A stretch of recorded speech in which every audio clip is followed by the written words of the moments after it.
A primeira vez, pelo menos que eu me lembre de assistir alguma coisa com o Will Smith, foi lá em Um Maluco no Pedaço. Na verdade, foi essa série aqui que deu tamanha projeção internacional para esse cara. Lá no início dos anos 2000, lembra que passava nas tardes da TV aberta, naquele canal que começa com S e termina com T?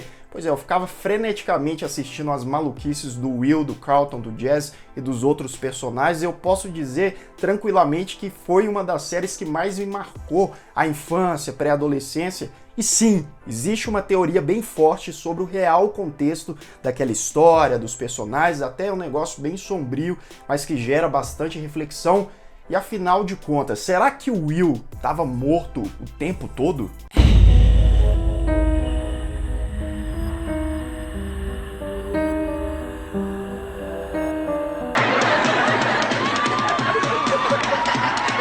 Sejam todos muito bem-vindos a mais um Refúgio Cult, meus amigos, e mais um vídeo de teoria da conspiração, aquele tipo de história que a gente pega dos filmes, que os fãs teorizam aí pela internet, que eu trago aqui. Tem gente que fica brabo, tem gente que não aceita nem conversar, mas calma, lembrando, claro, não sou eu que crio essas teorias já existem há muito tempo e não é diferente com essa aqui, de Um Maluco no Pedaço. Pra mim, uma série totalmente nostálgica. Já ouço falar disso aí, né? Ah, será que o Will tava morto? E a gente vai ver se faz sentido, algumas coisas ali realmente tem uma certa ligação. Se você ainda não me segue lá no Instagram, me siga lá, @lucasthmaia, para mais novidades sobre cinema, séries de TV e sobre o canal também. Quem não conhece esse cara, Will Smith, você pode até não gostar dele, inclusive, né, muita gente reclama, porque eu chamo Will Smith de Will Smith, né, com esse no final, e muita gente fala, não, é Will Smith,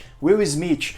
Vou chamar de Will Smith, beleza? O cara já participou de tanto filme de sucesso, né? A Procura da Felicidade, Eu Sou a Lenda, Eu, Robô, Independence Day e muitos outros. Já ganhou muito dinheiro. O Will Smith já chegou a ganhar cerca de 30 milhões de dólares para participar de um único filme, né? Só que nem sempre a carreira dele foi frutífera, ele sempre foi cogitado dessa maneira. Na década de 80, ali mais pro final, o Will Smith, ele era um rapper, né? Ele tentou muito a vida musical, só que não estava dando muito certo para ele, né? O negócio estava difícil e tal, ele precisava pagar as contas, não estava entrando muito dinheiro, até que um produtor de série chegou para ele, falou assim, cara, pois é, a gente tem essa ideia de série aqui, você encaixaria bem no papel. Por incrível que pareça, o Will Smith, ele, né, ficou ali meio recuado, falou, cara, mas eu não sou ator, pode dar muito errado, isso pode fazer mal para minha carreira como músico e tal.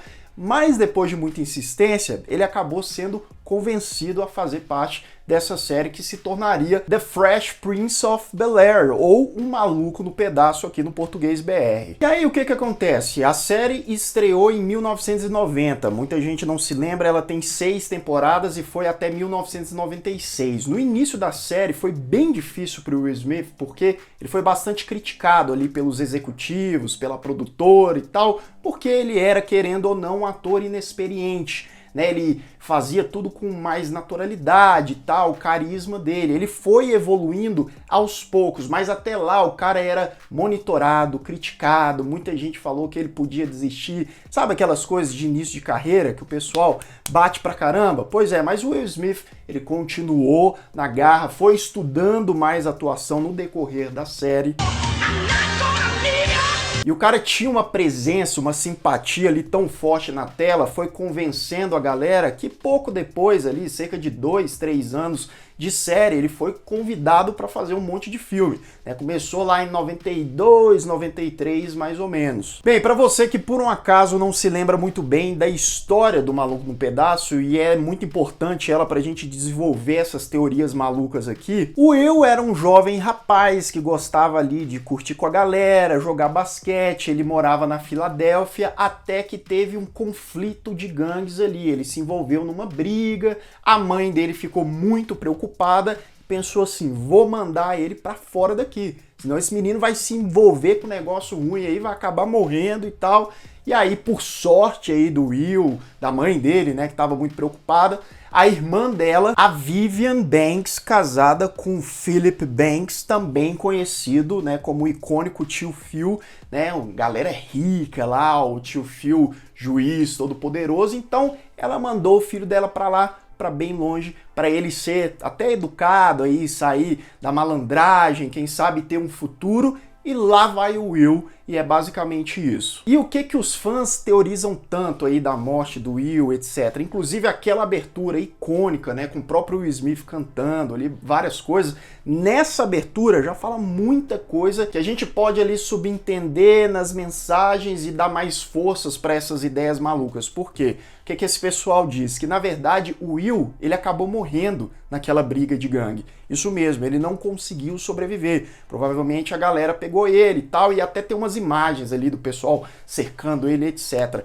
Então, ali ele pode ter achado que sobreviveu ou alguma coisa do tipo. E fica bem claro na letra da música que o Will, ele não queria ir embora dali, né? Ele estava pegado à mãe, à vizinhança, aos amigos, etc. Não queria ir lá para Bel Air, em Los Angeles. Mas depois de muito relutar, a mãe dele, né, faz as malas dele e manda ele lá para Los Angeles. E aí a interpretação é o quê? Que o Will, né, ele tava como espírito, perdido ali, sem saber o que aconteceu. Lembra de O Sexto Sentido? Personagem do Bruce Willis? Pois é, basicamente seria o Will Smith, um maluco no pedaço. E aí a vida do Will começa a mudar, assim, da água pro vinho, do 8 pro 80, assim, no trajeto para ir lá para Los Angeles. Na abertura completa, que tem a música ali em quase 2 minutos, dá para você assistir ela aqui no YouTube mesmo, mostra que o Will pega um avião chiquérrimo, primeira classe, né, e vai para Hollywood. De Hollywood ele pega um táxi, né, um negócio meio difícil, lá para Bel Air. O problema é que o trajeto de Hollywood para Bel Air, ele gastaria milhares e milhares de dólares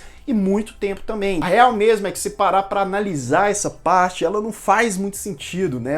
Tá certo, os tios podem pagar, mas será que eles iam pagar milhares de dólares lá, quase 10 mil dólares de táxi para o sobrinho ir lá para casa deles? Acho meio complicado. Então isso dá força para aquela teoria, porque, né, como o Will supostamente teria morrido lá na briga das gangues e tal, esse táxi seria o veículo ali que estava levando ele para o paraíso, para o céu. O motorista, na verdade, seria uma espécie de anjo, uma entidade. Inclusive, o cara que faz o motorista desse táxi na abertura é o Quincy Jones, um dos produtores, principais produtores aí da série e musical também. Esse cara trabalhou com Michael Jackson, então é um cara aí de bastante renome. Chegando lá em Bel Air, aí nessa teoria, a gente tem 2 caminhos. Quais são eles? Um é o paraíso, o céu, porque pense só, o Will era um menino humilde, tinha uma vida simples, morava ali com a mãe dele em um lugar simples e de repente o cara tava ali numa mansão, tinha tudo de bom e do melhor, né? Muita comida, tinha dinheiro, né? O lance dos estudos, tinha até mordomo agora o cara, o Joffrey, né? Então assim, é aquela coisa, né? A maioria das pessoas, pelo menos, quer esse conforto, essa riqueza, um monte de dinheiro. Então ali, supostamente, metaforicamente falando, aquilo seria uma espécie de paraíso para o Will Smith depois que ele tivesse morrido lá na cidade dele. Apesar de ter um certo sentido, se a gente balançar bem a cabeça e aceitar o lance do paraíso, eu acho que a versão dessa teoria do purgatório faz mais sentido. Que apesar daquele conforto todo, da bufunfa, o Will, ele teve várias provações ali, porque ele era completamente diferente da família Banks. E como ele é um cara meio malandrão, né, um cara que gosta ali de aprontar, né, de fazer as gracinhas dele, o tio Phil, né, ele teve muito atrito com o tio Phil, com a Vivian, com a Hillary, com o Carlton, né? Cara, o Carlton é um dos melhores personagens, com aquela dancinha, com aquela marra dele, e justamente porque ele é o oposto do Will, né? O cara playboyzão e tal, se veste ali, parece um sapatênis humano, e aí eles, né, até se adaptarem, até, claro, eles têm as suas amizades, eles saem juntos, né, o Will, ele tenta passar um pouco do jeito dele, para desprender um pouco o Carlton, né, para ele deixar um pouco de ser daquele jeito, e claro, ele vai ter esses problemas aí. Os atritos com o tio Phil, né, envolve muito ali que o Will não gostava de estudar, não levava muitas coisas a sério, né, o tio Phil não via ali muito um futuro promissor pro Will, então eles obviamente brigavam bastante. Então, basicamente, a ideia de purgatório é que ele estava vivendo aquilo ali para provar se ele realmente era merecedor de ir para o paraíso, né? Aquilo ali era uma espécie de teste para ele, para ver como que ele ia se sair. Inclusive, como eu disse, a série tem 6 temporadas. Ela fez tanto sucesso, o plano era para ter apenas 4 temporadas. E ali no final dessa 4ª temporada tem o lance do Will voltando para Filadélfia, e muita gente interpretou que meio que ele foi supostamente reprovado lá no teste dele. Mas aí a série volta para mais 2 temporadas, né? Os fãs pediram demais para ver a continuação da história e tal, e eles garantiram à NBC, que é a emissora original, mais essas 2 temporadas. E segundo os fãs teóricos malucos, né, ele voltou mais uma vez pro purgatório aí, ele teve uma segunda chance para se mostrar, para se provar. E no episódio final real dessa vez da história, né, os personagens ali da família Banks, eles acabam se separando. O Carlton vai para um lado estudar, a Ashley para outro, e o Will, ele meio que vai cumprir o seu objetivo de estudar na Califórnia. Então é nesse momento, no finalzinho, que o Will consegue de fato a mudança, se provar pro tal do purgatório e conseguir um objetivo digno ali pro resto da eternidade. Enfim, aí você pode me perguntar, mas Lucas, você acredita nessa história? Você acha que essa teoria é válida?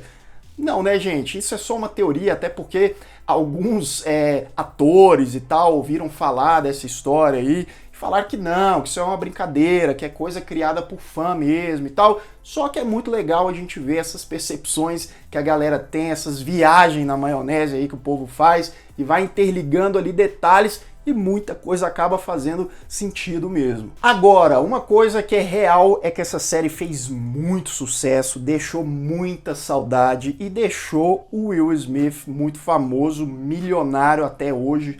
Muita gente reconhece o Will Smith, também não só por esse tanto de filme que ele fez, mas por essa série, né, que estreou há 30 anos. E o Will não só foi astro dela, né, ele também se tornou produtor, e aí o cara tinha, né, mais moral ainda dentro da série. A série também teve um monte de participação especial, você lembra disso? Teve a Oprah, o Donald Trump, Whoopi Goldberg, Chris Rock, Shaquille O'Neal, entre muitos outros. Enfim, e você, o que você acha dessa história maluca? Você acha que tem um certo ponto? Você já tinha ouvido falar dessa teoria? Deixa aqui nos comentários as suas opiniões e também dê outras sugestões aí de teorias malucas de filmes que eu possa trazer aí no futuro para esse quadro. E se você ainda não é inscrito aqui no canal, se inscreva aqui embaixo, clique no sininho para receber todas as notificações e deixe o seu like, que ajuda muito o Refúgio Cult. Um grande abraço e até mais.